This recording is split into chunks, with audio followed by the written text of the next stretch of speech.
Fala pessoal, bom dia, boa tarde ou boa noite, depende da hora que você vai ver e ouvir esse vídeo. Carlos Oliveira aqui desde seu canal Dicas com Carlos Oliveira.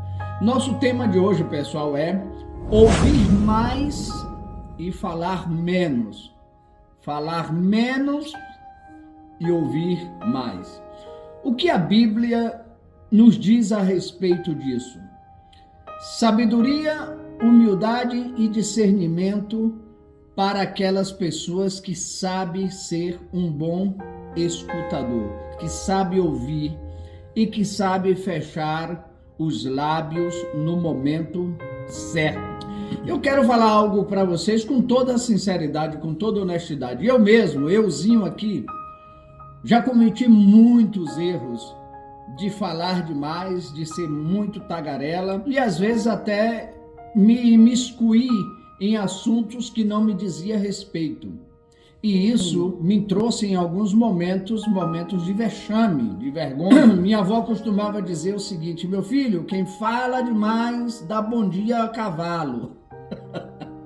Assim dizia minha avó herculana. Então, a verdade é que a Bíblia, ela nos adverte, ela nos ensina a que nós escutemos mais, possamos ouvir mais e falar menos. Inclusive, Provérbios diz que a voz do tolo se escuta na multidão das palavras.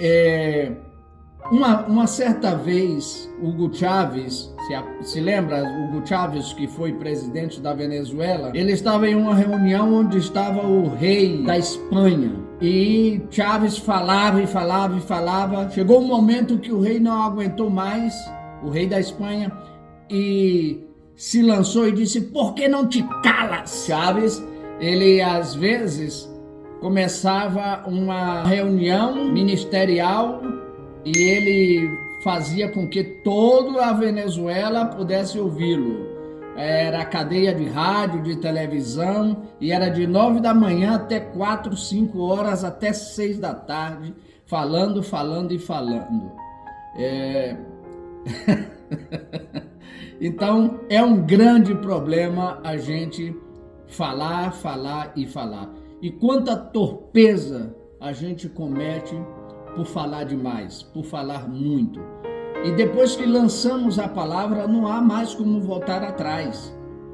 Não tem mais como voltar atrás. Diz que são duas coisas que não voltam atrás: a palavra que se solta e a flecha lançada. Não volta atrás. O que é que aprendemos com isso?